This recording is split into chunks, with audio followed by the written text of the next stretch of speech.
xam ne moom ci boppam moo nekkoon coordinateur bi. bi nga siy dugg. gis-gis bi si wàllum politique moo la séduire nga dugg am sa proximité ak Bassirou Diomaye Faye ma woon parce que boobu nekkagul président. moo la convaincre nga dugg. mënaguñu woon a wax conviction ci moment boobu. mais dafa am loo xam ne dama ko gëm te loolu laa ko waxoon d'ailleurs. parce que bi ma waxee réunion bi daf ma ne woon bëggagul woon a engagé wu ci politique. dafa amoon ay responsabilité syndicale. ba pare dafa am préalable yoo xam ne naka jekk dafay wax même bu ma naree dugg politique foog ma matal ko. alors bi ñuy wax nag ci laa ko ne fekkee mbir muy juddu nga bokk ci ñi ko meññ dara melul noonu donc je t'encourage vraiment nga assister réunion bi et puis nga jël ay responsabilités xam naa ce potentiel loolu laa ko waxoon et puis un peu aussi loolu moomu ci dugal fekk loo xam ne dafa juddu nga participer ci ñi ko defar ba mu màgg nga xam ne da nga ciy teg sa empreinte même si ce n'est pas au niveau national au niveau bi nga xam ne foofu nga toll. donc loolu moo mu dugal parce que ci biir nag découvrir naa ci ay valeurs ay rencontres des personnalités intéressantes yoo xam ne ñoo tax ma des ci biir ak conviction forte yoo xam ne moom la ñu am ba mu indi ñu fi ñu indi tey. ndax jamono jooju njortoon nga ne que peut-être 10 ans après Pastef dina ñëw au pouvoir. C'est difficile de le dire maintenant même boo ko waxee tamit day niru leneen. parce que la chose étant déjà accomplie mais nag man mosuma dugg ci loo xam ne gëmuma ko fas yéene cee dem jusqu'au bout. je me rappelle sama première réunion bi ma organisé sama village. li ma leen wax loolu la man bëgguma di dugg ci lu dul sotti benn yeneen li su ngeen ma remarqué ma commencé di changer par rapport ak ni ngeen ma xamee woo leen ma ci rox wax nga leen ma bàyyi ko donc biñ ciy dugg effectivement mënuñu la ni doon nañ agsi fii mais xamoon nañ ni lépp lu ñu am ci énergie ci kattan ci temps dinañ ko ci def pour ñu agsi fii et amuñu benn déception malgré tumulte yi nga xam ne jaar nañ ci yëpp. mais bu ñu wax tey ji Mor Sarr tamit conseiller bi dina si ñëw. mais Mor Sarr l'ami du président Bassirou Diomaye Faye. wala l'ami de Bassirou Diomaye Faye tout court. tout à fait ñaari ban nga siy jël. tout à fait maa ngi ko doon wax déjà ci benn interview. juste après les élections ñu ne ma l'ami du président ma ne leen je ne suis pas ami au président.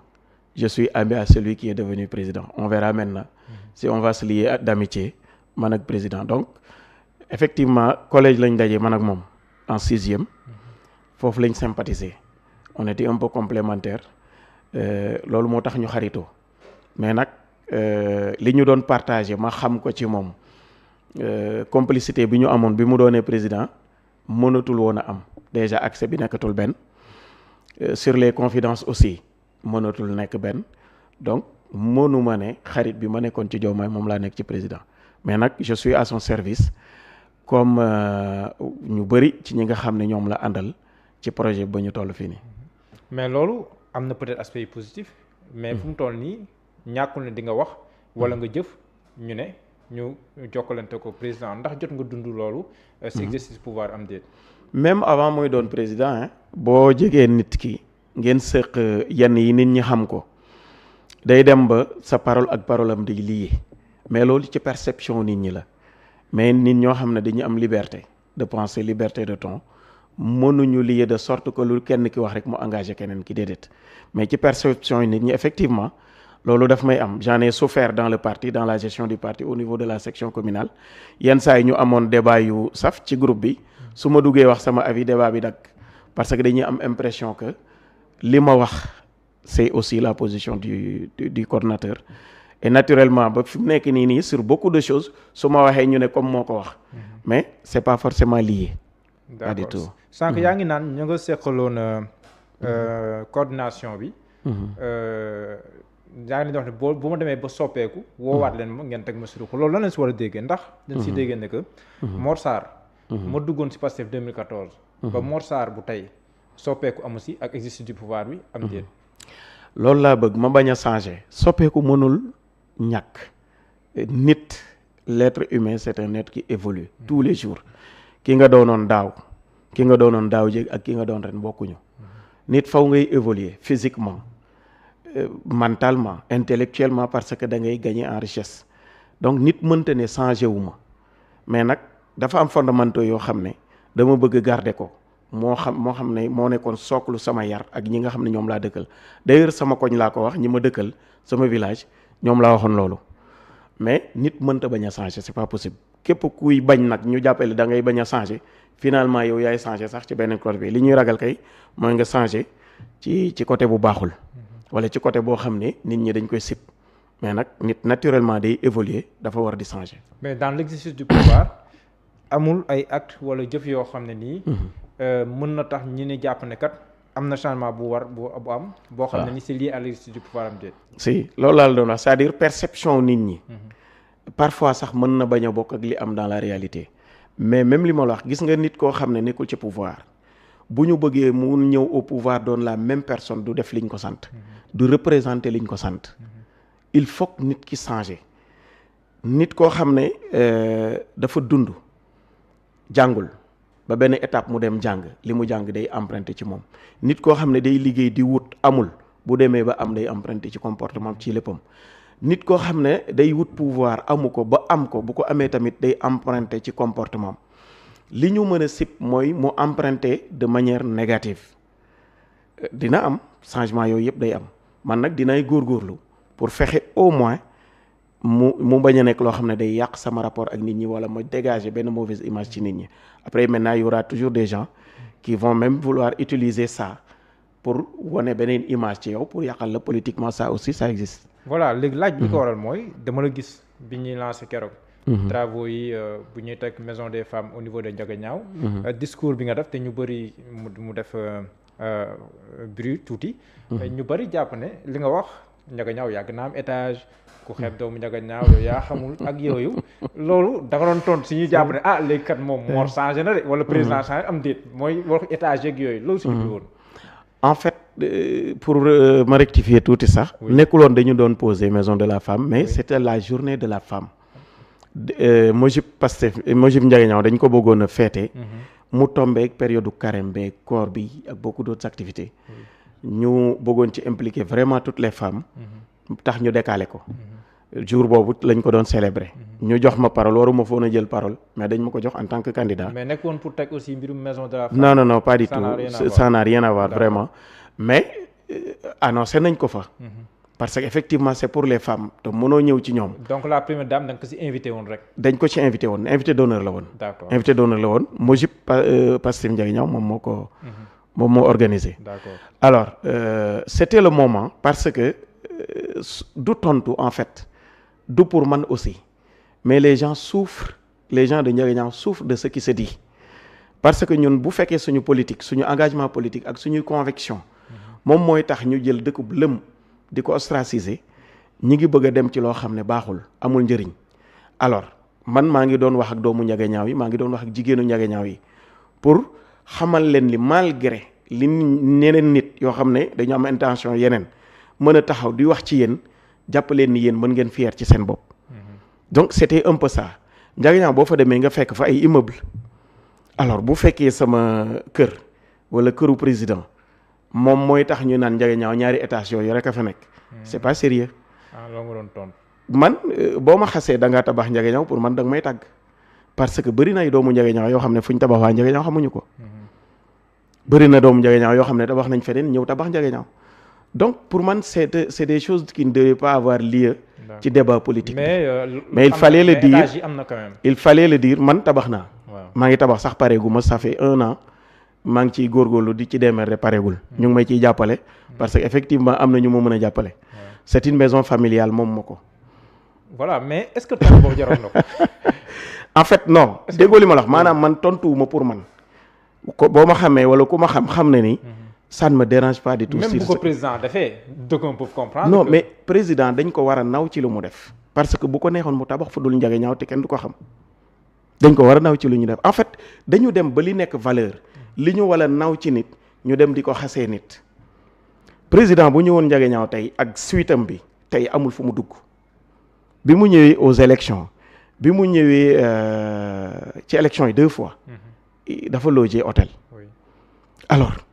pour man c'est une nécessité vraiment de la République que ñu defal ko béréb boo xam ne mënul ñàkk di ñëw Ndiaganiao bu fa ñëwee toog fa alors mais bu ko nit jàppee ni dafa attache affaire yooyu moi je pense que c'est juste de la caricature, c'est de la mauvaise foi, mais comme li ma la wax rek tontuwuma parce que nit ki dafa wax lu ma naqari, mais ñi nga xam ne ñoo dëkkee Ndiaganiao dañuy souffrir ci loolu nga xam ne ay nit a koy wax, te li ci doy waar nag mooy ay doomu Ndiaganiao ñooy manipuler koo xam ne jàmbur la ci Ndiaganiao muy wax loolu.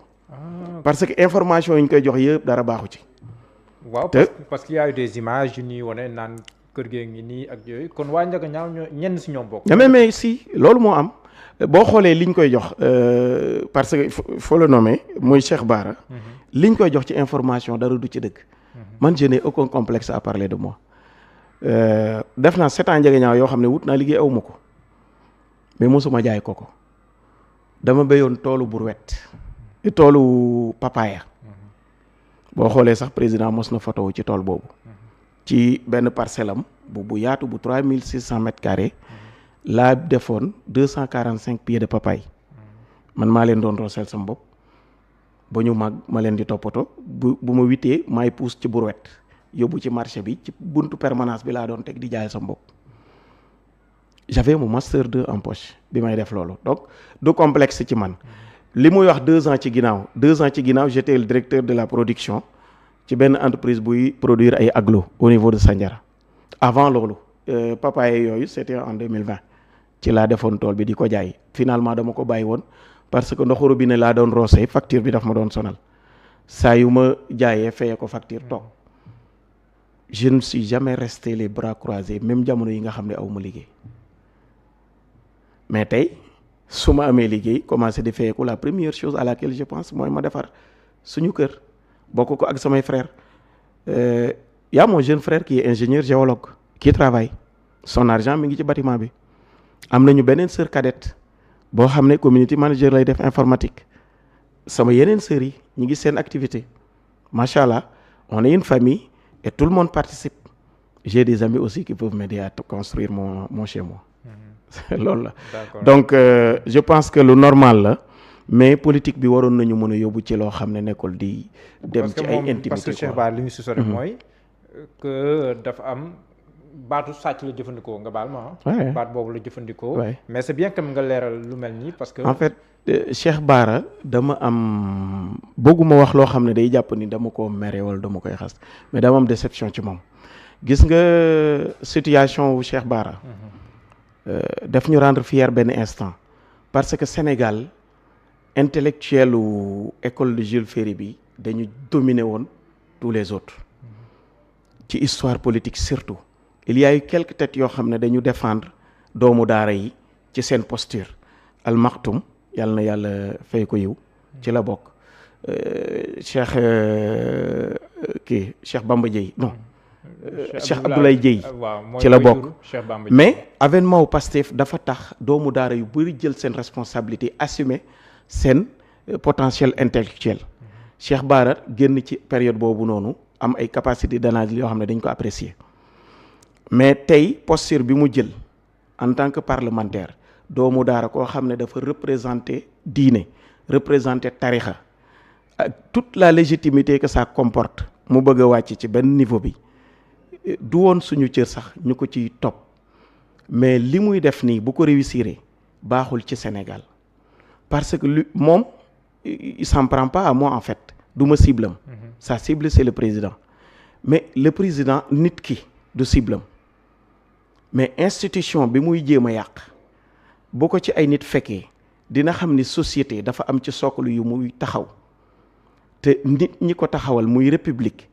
on ne peut pas prétendre être plus intelligent que eux li ñu tabax ba tax tey ñuy am cohésion sociale bi ñuy dund bu demee ba li def loolu dañ dinañu yàq loo xam ne duñ ko mën a defar te doomu daara bu jàng ba di ko bàkkoo warta mën a engagé chantier bu mel noonu gis nga li muy yàq ni conséquences yi duñ ko fekkee ci régime bi mais bu ko defee keneen ku mel ni moom def ko ñu doxal ay régime gis nga loolu bés bu muy am ay conséquences bu boobaa nit ñi dinañ xam ne li ñu tabaxoon pour dëkk ci jàmm ci cohésion jaarta woon a song jaarta woon a yàq war ma kese la yellool. moom le président de la République. C'est une institution et elle représente quelque chose dans ce que nous sommes en train de vivre dans ce pays-là. D'accord. Mais yaa ngi naan ñu nekk Ndiaganiao ñoo ko jox ay xibaar yu wérut mais ñooñu. sama question mooy. ñooñu c'est les querelles politiques. c'est les querelles politiques nit ki mën nga ko bañ a apprécier wala nga bëgg a am lu mu am.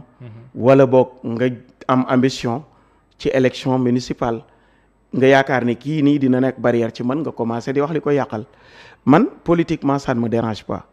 mais ci li ma gëm seen adversaire politique au niveau de Ndiaganiao. si loolu la parce que au début bi ñu ko njëkkee wax dañ ko ne rakku Diomaye la mu wax ko mi ngi ci réseaux sociaux yi nekkuma rakam bokk bu mën a tax ñu ne rakam laa ba pare ci âge maa ko mag donc li mu mujjee waxat ni jaaykatu ko la woon il y a 2 ans même kër gi ma tabax Cheikh Bara ñëw fa donc ay nit ñoo ko jox bu am na ci digression yu mu def ci yeneen dossiers yoo xam ne da ngay xam ni mais Ndiaganiao dafa tuuti amaana sax mënoon naa la ne diw mi ñoo koy jox information mais yooyu comme li may wax rek duñ ñu teree def lu ñu war a def wax lu ñu war a wax lépp lu muy mënti def boo xamoon président Diomaye dina xam ni lii chantier bu mu dugg nii du am benn effet ci moom personnellement.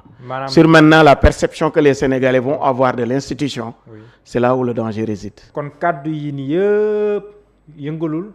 yàlla xam na ko. taxul mu mer taxul mu kii. taxul maanaam def ko dara daal. yàlla xam na ko parce que gis nga Olof Njaay dafa ne ko wax feeñ. waaw mais boo waxee da ngay njëkk a wane sa bopp. après nit ñi dañuy xam ne yow mi jarati ngaa gëm wala jaratoo gëm. tu entames ta propre crédibilité. Cheikh Bara tey su ma ko toppoon mën na maa dogg ni du jullit parce que yonent bi nangu na jullit dina fi yenn bakkaar yi mais biñ ko laajee ndax jullit day fen dafa ne déedéet jullit du fen kon boo fennee rek génn nga ci registre jullit te ci loolu la nekk pendant des jours sur des émissions te il va continuer à le faire parce que jàpp na ni déggoo bi muy wax démb nee na daf ma waroon a tontu tudd sama tur parce que ça le grossit di dégg nit ñi di ko tudd di ko tontu pour yu ñëwaatee mu mën a am lu mooy xat il va continuer à parler mais man je pense que ce sera la dernière fois que je parlerai de lui. mais kon pour lan doo porter plainte ou quelque chose. non jaru ko ce serait de lui donner du crédit. mais wax na leneen tamit démb parce que. su ma sañoon ñu jàll ci lu am solo parce que. en fait ce sont ces débats là yoo xam ne ñooy xëcc Sénégal ci suuf. il faut que ñu génn ci yenn yi. mais il a parlé de ay ñuy comploter contre le premier ministre yu bokk ci entourage président wala loolu moom pour yow. wax maanaam Cheikh Bara boo xamee intention après lu muy waxati yëpp da nga koy ranger foofu ni ma la ko waxee bu ma sañoon ñu avancer vraiment sur quelque chose qui peut être utile. ci ñi nga xam ne ñoo ñuy déglu ci ñi nga xam ne ñoom ñooy jëriñoo média yi ci li nga xam ne politique boobu amaana mën naa fi wax loo xam ne nit dina ko dégg mu jëriñ ko. wala boog mu xam ci man loo xam ne xamu koo ci woon ci man mais je préfère vraiment ñu avancer par rapport à nangu naa la lool léegi merci conseil